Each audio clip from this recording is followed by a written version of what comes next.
জো বাইডেনের সাথে প্রথম দ্বিপাক্ষিক বৈঠক মোহাম্মদ ইউনূসের। এবারে হয়তো আশঙ্কাটাই সত্যি হতে চলেছে। বাংলাদেশের যে অন্তর্বর্তী সরকার, সেই অন্তর্বর্তী সরকারকে পূর্ণ সমর্থন আমেরিকায়। কথায় আছে, পাগলে কিনা বলে আর ছাগলে কিনা খায়। হিংসা এবং জ্বালা কাকে বলে এবং কত প্রকার তা দেখা যাচ্ছে পশ্চিমবাংলার মিডিয়ায়। ভারতীয় দাসত্বমুক্ত হয়ে নতুন বাংলাদেশ এখন স্বাধীনতা এবং সার্বভৌমত্বের পথে। বাংলাদেশের জনগণের স্বার্থে নতুন সরকার কাজ করে চলেছে, ভারতকে খুশি করতে নয়। আর নতুন বাংলাদেশের এই পরিবর্তন যেন চোখে লেগেছে তাদের।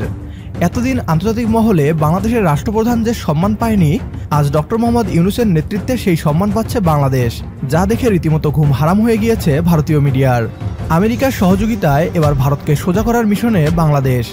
আমেরিকার ইতিহাসে কোনোদিন তাদের রাষ্ট্রপ্রধান জাতিসংঘের অধিবেশনের আগে কখনো কোনো দেশের সাথে বৈঠক করেননি।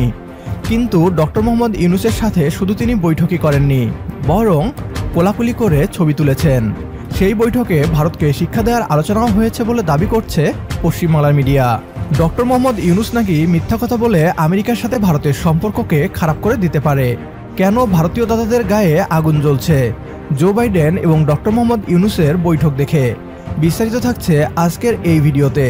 প্রথমেই দেখে নেওয়া যাক ভারতীয় পাগলদের পাগলামি। এবারে হয়তো আশঙ্কাটাই সত্যি হতে চলেছে, যেমনটা আশঙ্কা করেছিলেন বাংলাদেশের প্রাক্তন প্রধানমন্ত্রী, তার আশঙ্কায় হয়তো এবারে সত্যি হতে চলেছে।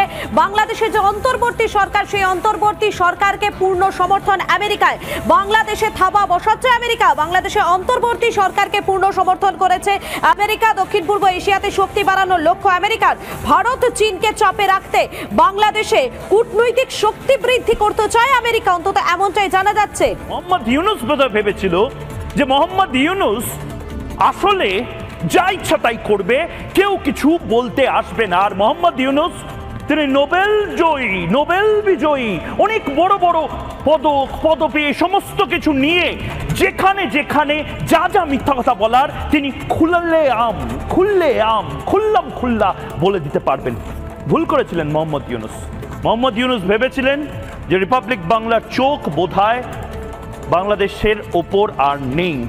জো বাইডেনের সাথে প্রথম দ্বিপাক্ষিক বৈঠক মোহাম্মদ ইউনূসের, এটা বাংলাদেশের জন্য ঐতিহাসিক একটি ঘটনা। কারণ প্রথমবার আমেরিকার কোন রাষ্ট্রপতি তিনি বাংলাদেশের রাষ্ট্রপ্রধানের সাথে বৈঠক করবেন, বাইল্যাটারাল অর্থাৎ দ্বিপাক্ষিক বৈঠক। কিন্তু ঠিক এই জায়গা থেকেই আলোচনায় উঠে আসতে পারে ভারত প্রসঙ্গ, বাংলাদেশ প্রসঙ্গ, হাবিজাবি সমস্ত কিছু উঠে আসবে। কিন্তু এই জায়গা থেকেই প্রশ্ন, আগামী এক ঘন্টায় যারা মোহাম্মদ ইউনূসের ফাইল সাজিয়ে দিচ্ছেন, আগামী 1 ঘন্টায় মোহাম্মদ ইউনূস কি বলবেন, সেই কাগজ যারা সেট করে দিচ্ছেন তারা মিথ্যাচার করবেন না তো? বাংলাদেশের রাষ্ট্রপ্রধানের এত সম্মান সহ্য করতে পারছে না পশ্চিমবাংলার মিডিয়া। ভারত বাংলাদেশের উপর যে আধিপত্য বিস্তার করেছে তা নিয়ে আলোচনা হয়েছে জো বাইডেন এবং ডক্টর মোহাম্মদ ইউনূসের বৈঠকে। এখানে ভারতের নামে মিথ্যা প্রোপাগান্ডা করবে ডক্টর মোহাম্মদ ইউনূস, এমনটা ভাবার সুযোগ নেই। পশ্চিমবাংলার দাদারা এত ভয় পাচ্ছে, এ যেন চোরকে চুরির অপবাদ দেওয়ার আগেই মুখ ফসকে চুরি করার কথা স্বীকার করে নেয়ার মতোই। আমরা রাষ্ট্র ক্ষমতায় নোবেলজয়ীকে বসিয়েছি, আপনাদের মতো চাওয়ালাকে নয়। ভারতীয় আধিপত্যের বিরুদ্ধে বাংলাদেশ আজ ঐক্যবদ্ধ। বাংলাদেশের সাথে দাদাগিরি করার সুযোগ ভারতকে আর কখনোই দেয়া হবে না। ভারতীয় পশ্চিমবাংলার মিডিয়াকে বলতে চাই, আমেরিকা বাংলাদেশে থাবা বসাচ্ছে না, বরং আপনারা শেখ হাসিনাকে ক্ষমতায় বসিয়ে বাংলাদেশে থাবা বসিয়েছিলেন। এখন ছাত্র জনতার নতুন বাংলাদেশ আপনাদের সেই হাতকে ভেঙে দেওয়ার কাজটি করছে। পশ্চিমবাংলার দাদাদের বুকের জ্বালা দেখে মনে হচ্ছে বাংলাদেশ সঠিক পথেই আছে। আমাদের সাথে যদি আপনিও একমত হন তাহলে কমেন্ট বক্সে ইয়েস লিখে জানিয়ে দিন আমাদের। সেই সাথে ভিডিও শেয়ার করে দেখার সুযোগ করে দিন আপনার বন্ধুদের। আপনার একটি শেয়ারে হয়তো অনেকেই জানবে ভারতীয় প্রোপাগান্ডা আর আমাদের যথাযথ জবাব সম্পর্কে। পরবর্তী ভিডিও দেখার আমন্ত্রণ জানিয়ে বিদায় নিচ্ছি আজ। আল্লাহ হাফেজ।